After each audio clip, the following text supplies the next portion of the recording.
Saudara Zilin, mohon tunggu sebentar. Setelah mengatakan itu, Zhao Feng meraih lonceng angin dan, seolah-olah membawa anak ayam, meninggalkan puncak gunung dan kembali ke istana. Baili Zilin sama sekali tidak khawatir Zhao Feng akan membiarkan Feng Ling pergi. Sebaliknya, dia menyentuh lehernya, amarah terpancar dari matanya. Namun, itu bukan ditujukan pada lonceng angin, melainkan ditujukan pada Zhao Feng. Meskipun kau tahu aku menyimpan dendam terhadap Chu Feng, kau tetap ingin menikahi teman Chu Feng. Apakah ini ujian kesabaran saya? Seandainya bukan karena kesetiaan orang tuamu yang tak tergoyahkan kepada ayahku saat itu. Saat menjalankan misi untuk ayahku, aku bertemu dengan Chu Xuanyan dan terluka parah hingga meninggal, yang membuat ayahku merasa bersalah. Apakah ayahmu mau mengadopsimu sebagai anak baptisnya? Tapi anak angkat tetaplah anak angkat, dan kamu hanya bisa menjadi anjingku. Baili Zilin berbicara dengan suara rendah, tidak memikirkan apa yang dipikirkannya, tetapi mengucapkannya dengan lantang. Dia tidak takut Zhao Feng mendengarnya, dan dia juga tidak takut orang lain mendengarnya. Menurutnya, berbicara dengan suara rendah sudah cukup untuk memberi Zhao Feng banyak kehormatan. Di pihak Chu Feng, dengan penggabungan kekuatan formasi Istana Suci Tujuh Alam, susunan yang menyatu dengan kekuatan kabut batin telah memasuki objek suci tersebut. Chu Feng ragu-ragu untuk bergerak. Dia sedang menunggu kesempatan, dia sedang menunggu Istana Suci Tujuh Alam untuk bertindak. Begitu Istana Suci Tujuh Alam bergerak, dan kemudian Chu Feng juga bergerak, Istana Suci Tujuh Alam akan menganggap ada masalah dengan formasi mereka. Mereka tidak akan pernah mencurigai Chu Feng. Tiba-tiba, sifat formasi tersebut berubah, dan gerbang benda suci itu mulai bergetar sedikit. Sementara itu, kekuatan susunan Istana Suci Tujuh Alam semakin menguat, seperti matahari terang yang bersinar ke segala arah. Seluruh langit berbintang terpengaruh. Mereka yang memiliki tingkat kultivasi rendah sama sekali tidak dapat melihat situasi di sisi benda suci tersebut. Gerbang menuju relik suci akan segera terbuka. Sepertinya ini benar-benar berhasil. Apakah ini metode seorang guru roh? Tidak heran semua orang mengatakan bahwa hanya seorang master roh yang dapat membuka reruntuhan itu. Pada saat ini, banyak ahli dari sekte penjara yang matanya berbinar-binar. Mereka masih percaya bahwa Istana Suci Tujuh Alam benar-benar membantu mereka mengaktifkan artefak suci tersebut. Pada kenyataannya, Istana Suci Tujuh Alamlah yang mulai mengendalikan artefak suci tersebut. Pertunjukan sesungguhnya akhirnya dimulai. Kalau begitu, mari kita lihat siapa yang bisa mengendalikan kekuatan benda suci ini. Chu Feng kembali menutup matanya, penampilannya tidak berubah, tetapi aktivasi formasi di dalam tubuhnya telah berubah sepenuhnya. Tak lama kemudian, Chu Feng diam-diam merasa senang. Meskipun mengendalikan benda suci agak sulit, benda itu dapat terkikis oleh kekuatan uniknya. Namun, Chu Feng telah memperoleh sejumlah kekuatan dari artefak suci tersebut. Sepertinya aku telah unggul. Ledakan. Tiba-tiba, gerbang menuju benda suci itu terbuka sedikit. Sebuah retakan muncul di tengah gerbang tersebut. Celahnya sangat kecil, kurang dari 1 inci. Sejauh menyangkut benda suci itu sendiri, hal itu sama sekali tidak perlu disebutkan. Namun ketika celah itu muncul, semua orang terkejut, mereka merasakan kekuatan yang tak tertandingi. Namun, mereka tidak punya waktu untuk mengamati dengan saksama apa yang ada di balik pintu itu. Cahaya merah gelap menyembur keluar dari celah di pintu. Pada saat ini, tokoh-tokoh berpengaruh dari sekte penjara dan Istana Suci Tujuh Alam menjadi tegang. Bahkan para anggota kuat sekte penjara yang berdiri di 4 platform tinggi pun ikut berdiri bersamaan. Namun, cahaya itu terlalu cepat. Sebelum mereka sempat bergerak, cahaya itu telah menembus formasi Istana Suci Tujuh Alam dan menyelimuti Chu Feng dan para junior lainnya. Apa ini? Pada saat itu, generasi muda sekte penjara semuanya agak panik. Istana Suci Tujuh Alam, apa yang sedang kau lakukan? Pada saat yang sama, sebuah kutukan penuh amarah terdengar, itu adalah Chang Li dari faksi netral. Meskipun cahaya merah gelap itu tidak secara langsung melenyapkan Chu Feng dan yang lainnya. Namun generasi muda, yang terperangkap dalam bayang-bayang, juga merasakan penderitaan itu. Selain itu, cahaya tersebut menyegel Chu Feng dan yang lainnya. Mereka yang berada di luar tidak bisa masuk, dan mereka yang berada di dalam tidak bisa keluar. Chu Feng. Suara telur juga terdengar di telinga Chu Feng. Tidak apa-apa, ini metodeku. Ini formasi pertahanan yang diciptakan dengan kekuatan artefak suci. Meskipun jangkauan formasi pertahanan ini terbatas, setidaknya dalam jangkauan benda suci ini, ia dapat melindungi saya. Chu Feng menjawab, jadi, kau sudah menguasai artefak suci itu. Mendengar itu, Ek sangat gembira. Namun Chu Feng berkata, tidak, kekuatan benda suci ini sangat luas dan luar biasa aneh. Membangkitkannya itu mudah, tetapi menguasainya itu sulit. Ini adalah batas kemampuan saya saat ini. Namun, meskipun saya membuat formasi pertahanan ini, tujuan utama saya adalah untuk melindungi diri saya sendiri. Untuk mencegah mereka mengetahui bahwa saya mengendalikan artefak suci tersebut dan dengan demikian mengambil tindakan terhadap saya. Namun sebenarnya, ada kegunaan penting lainnya. Ia dapat mengelabui sekte penjara dan istana suci tujuh alam. Biarkan mereka salah mengira bahwa formasi istana suci tujuh alamlah yang menyebabkan benda suci itu berbalik menyerang mereka, itulah sebabnya mereka melancarkan serangan terhadap para junior dari sekte penjara. Lagi pula, tanpa kekuatan bayi penjara dari para junior dari sekte penjara ini, susunan kendali istana suci tujuh alam tidak akan mampu memasuki benda suci dengan lancar. Mendengar itu, mata Ek berbinar. Jadi, penderitaan mereka juga disebabkan oleh caramu. Apakah itu dilakukan dengan sengaja? Lagi pula, generasi muda sekte penjara semuanya menunjukkan ekspresi kesakitan dalam berbagai tingkatan. Jika Anda ingin menggelar pertunjukan, Anda harus melakukannya sampai tuntas. Tapi ini baru permulaan. Pertunjukan sesungguhnya akan dimulai setelah kekuatan ini menembus lebih jauh. Chu Feng menjawab, acara yang sebenarnya, apa itu? Tanya Ek penasaran. Jangan khawatir, kamu akan segera mengetahuinya, jawab Chu Feng. Cek, sungguh misterius. Ek mengerutkan bibirnya, tetapi matanya menunjukkan antisipasi. Saat ini, karena Chu Feng juga perlu berpura-pura kesakitan, dia tidak perlu lagi menutup matanya. Maka Dandan mengikuti pandangan Chu Feng dan mengamati dengan penuh rasa ingin tahu. Tiba-tiba, pandangan mereka tertuju pada pria berkulit gelap itu. Orang ini tak lain adalah kaki tangan Chen Hui. Sebelumnya, ketika Chu Feng menyatu dengan kekuatan formasi, dia berulang kali mengancam Chu Feng secara diam-diam. Namun, dia tidak lagi sombong seperti sebelumnya. Dia memegangi kepalanya, berguling-guling di tanah, mulut dan matanya meringis kesakitan.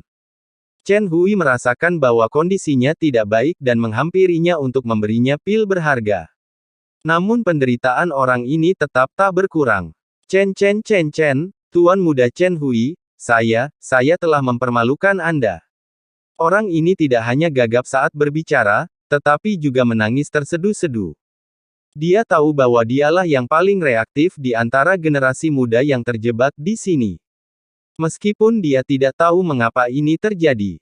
Namun dalam situasi ini, orang lain hanya akan berpikir bahwa dia memiliki kemampuan yang lemah untuk mengatasi masalah.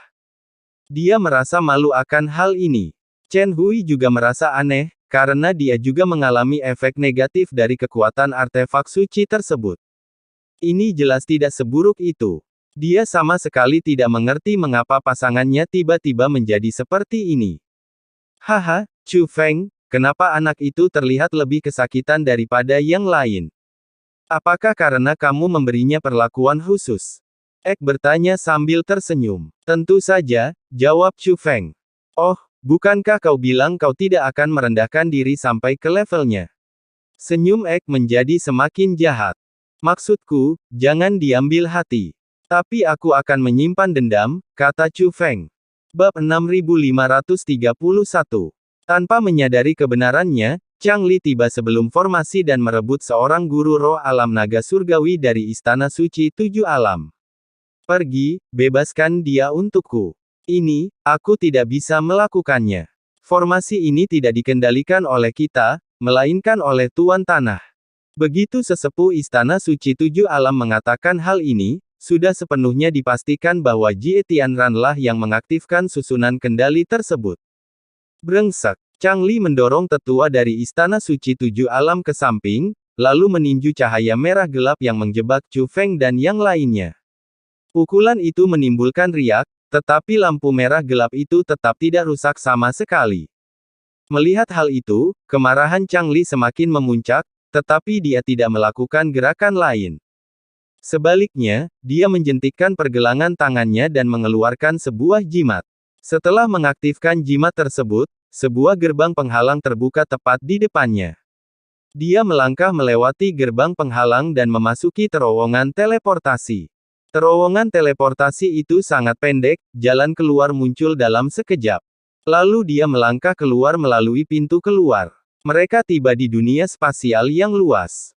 Dunia spasial ini terletak di bagian paling atas dari Immortal Starfield Array.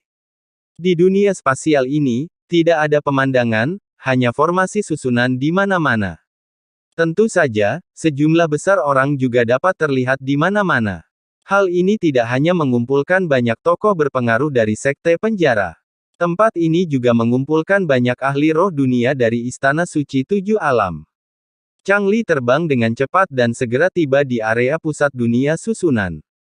Bumi tidak lagi tertutupi oleh formasi, melainkan oleh deretan mata. Di dalam inti setiap susunan, sejumlah besar ahli roh dunia dari Istana Suci Tujuh Alam duduk bersila. Namun tepat di tengah formasi itu, hanya ada satu orang. Orang ini adalah Jie Tianran. Jie Tianran memejamkan matanya, tangan kirinya membentuk segel tangan, sementara tangan kanannya memegang kompas emas. Kompas ini kuno dan istimewa, kompas ini tidak digunakan untuk berburu harta karun, tetapi untuk mendeteksi formasi. Di atas batas langit yang diwarnai, terdapat deretan jimat emas. Setiap jimat memancarkan aura kuno dan mengandung serangkaian kekuatan yang dahsyat, menjadikannya sangat berharga. Saat ini, terdapat puluhan ribu jimat semacam ini. Dengan jentikan jari Jie Tianran, sebuah jimat akan jatuh ke dalam kompas. Kompas dan mata penunjuk arah tempat Jie Tianran berada akan berkedip secara bersamaan dan singkat dengan cahaya aneh. Jie Tianran, dasar bajingan, bebaskan junior-junior sekte penjaraku. Chang Li menunjuk Jie Tianran dan mengumpat dengan marah. Jie Tianran sedikit mengangkat kepalanya, melirik Chang Li dari sudut matanya, lalu menutup matanya lagi. Dia melanjutkan dengan teknik sebelumnya, tetapi tetap berbicara. Kau menyebut dirimu anggota sekte penjara, namun kau adalah aib. Aku tidak menyadari bahwa itu adalah kekuatan artefak suci sekte penjaramu. Apa hubungannya ini dengan Istana Suci Tujuh Alamku? Nada bicara Jie Tianran terdengar tidak sabar, dan dia sama sekali tidak menganggap serius Chang Li. Aku tidak peduli dengan semua itu. Meskipun itu kekuatan benda suci, itu disebabkan olehmu. Sebaiknya kau cari solusi untukku. Chang Li menegur dengan marah. Istana Suci Tujuh Alamku sekarang membantu sekte penjara kalian membangkitkan artefak sucinya. Jika Anda tidak bersedia, Anda bisa mengatakannya saja. Aku, Istana Suci Tujuh Alam, akan pergi sekarang. Batasan surga diwarnai dengan dao. Berjalan. Tak seorang pun dari kalian akan pergi sampai kalian membebaskan junior saya dari sekte penjara. Chang Li berkata dengan suara dingin. Namun, begitu kata-kata itu terucap, semua orang di Istana Suci Tujuh Alam, kecuali Jie Tianran, mengalihkan pandangan mereka ke Chang Li di dalam dunia spasial. Matanya menunjukkan ketidakpuasan yang jelas. Pada saat itu, sesosok muncul di hadapan Chang Li. Itu adalah hamparan ruang kosong sejauh 100 mil. Tuan Chang Li. Bahkan perwakilan dari faksi baru sekte penjara ini, setelah melihat Chang Li, dengan hormat membungkuk sebelum melanjutkan. Aku tahu kau khawatir tentang keselamatan para juniorku di sekte penjara. Namun seperti yang Anda lihat, generasi muda sekte penjara saya saat ini baik-baik saja. Saat Baili Sukong berbicara, dia menunjuk ke bawah. Di bawah ini adalah susunan pengamatan, yang memungkinkan seseorang untuk melihat dengan jelas situasi di sekitar objek suci tersebut. Para anggota junior sekte penjara itu, yang diselimuti cahaya merah gelap, semuanya menunjukkan ekspresi kesakitan. Namun berdasarkan pengalaman mereka, tidak ada yang salah secara serius dengan mereka. Selain pria berkulit gelap, tidak apa-apa. Lihat anak berkulit gelap itu, dia hampir mati. Chang Li menunjuk pria berkulit gelap itu dan berkata, tapi yang lain baik-baik saja. Mungkin karena anak yang berpikiran kuno itu terlalu lemah. Lagi pula, ini adalah benda suci.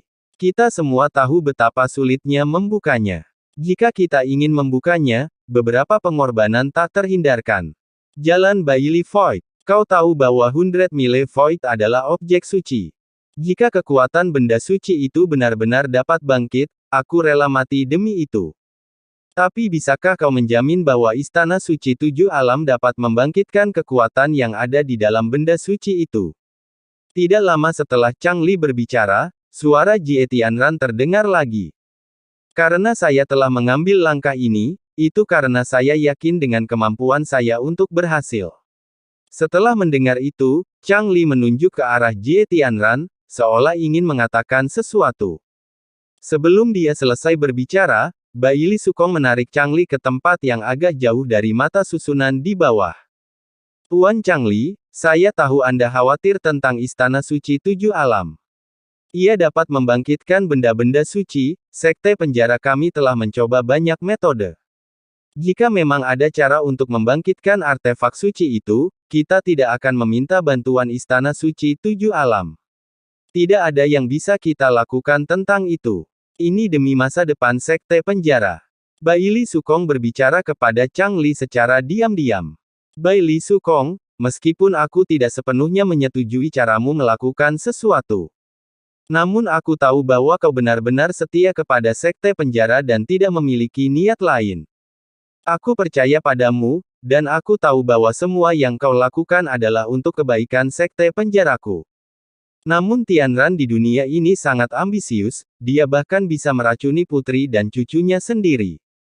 Bagaimana mungkin orang seperti dia mau bersusah payah membantu sekte penjara saya? Kami telah mencoba segala cara untuk membangkitkan kekuatan yang ada di dalam benda suci itu. Meskipun tidak berhasil, kami tidak pernah diserang oleh benda suci tersebut. Meskipun tidak digunakan oleh sekte penjara saya, benda ini tetap merupakan benda suci sekte penjara. Kecuali, justru kitalah yang telah melakukan penghujatan terhadap benda suci itu dan membuatnya murka. Jika tidak, aku tidak bisa membayangkan mengapa benda suci itu tiba-tiba menyerang orang-orang dari sekte penjaraku. Chang Li juga secara diam-diam menyampaikan pikirannya melalui telepati. Ternyata, dia tidak hanya mengkhawatirkan keselamatan generasi muda sekte penjara, dia juga merasakan ada sesuatu yang tidak beres. Yang dimaksud Lord Chang Li adalah bahwa Istana Suci 7 Alam tidak begitu saja membangkitkan kekuatan artefak suci sesuai keinginan kita. Sebaliknya, mereka menggunakan metode yang membuat benda suci itu marah. Bailey bertanya dalam kehampaan. Jika dia telah menempatkan kutukan Gu pada benda suci itu, bahkan jika benda suci itu bangkit dan kekuatannya digunakan oleh orang-orang dari sekte penjara saya, menurutmu apa konsekuensinya? Chang Li bertanya. Mendengar itu, Bailey Sukong sedikit mengerutkan kening. Dia tak kuasa menahan diri untuk melirik kembali susunan pengamatan itu dan dengan saksama memeriksa para junior yang terperangkap oleh cahaya merah gelap tersebut. Dia tidak bodoh, dia sebenarnya sudah memikirkan apa yang dikatakan Chang Li. Namun, ia percaya pada benda-benda suci. Dia merasa bahwa meskipun Istana Suci 7 Alam memiliki niat seperti itu, mustahil bagi mereka untuk benar-benar mengendalikan artefak suci tersebut. Namun, keberanian semata tidak ada artinya. Jika Istana Suci 7 Alam benar-benar melakukan hal seperti itu, maka dia tentu saja tidak akan membiarkan Istana Suci 7 Alam lolos begitu saja. Pada saat itu, Chu Feng dan yang lainnya, yang terperangkap oleh kekuatan benda suci tersebut, semuanya tampak seperti pria berkulit gelap itu. Mereka mulai memegangi kepala mereka dan meraung kesakitan, bahkan Chen Hui pun melakukan hal yang sama. Tak lama kemudian, sekelompok orang, dipimpin oleh seorang pria berkulit gelap, berlutut dan bersujud serempak di hadapan benda suci itu, seolah-olah kerasukan. Pada saat yang sama, dikatakan, "Relik suci, ampunilah kami. Kami hanya ingin meminjam kekuatanmu. Kami sama sekali tidak berniat mengendalikanmu, tolong jangan ganggu kami. Setelah mengatakan itu, mereka semua bersujud serempak. Apa yang telah terjadi? Pada saat itu, ekspresi semua orang dari sekte penjara di luar artefak suci berubah. Beberapa sosok perkasa melompat dan mengepung para guru roh alam naga surgawi dari Istana Suci Tujuh Alam. Mereka semua merasakan bahwa ada sesuatu yang tidak beres. Mengapa anak-anak muda ini tiba-tiba mengatakan hal-hal seperti itu? Mereka ragu. Itu adalah benda sakral yang menyampaikan pesan kepada generasi muda, itulah sebabnya mereka meminta maaf kepadanya. Melihat hal ini, di dalam dunia spasial yang mengendalikan formasi tersebut, Changli menunjuk ke arah Jie Tianran dan dengan marah mengumpat. Jie Tianran, ini semua ulahmu. Kau menggunakan susunan sihir untuk mengendalikan artefak suci sekteku. Bahkan mata Baili Sukong pun memancarkan cahaya dingin. Wahai penguasa tujuh alam, sebaiknya kau berikan penjelasan yang masuk akal. Pada saat yang sama, para anggota sekte penjara di dalam ruang susunan telah menghunus senjata mereka, menatap tajam orang-orang dari Istana Suci Tujuh Alam.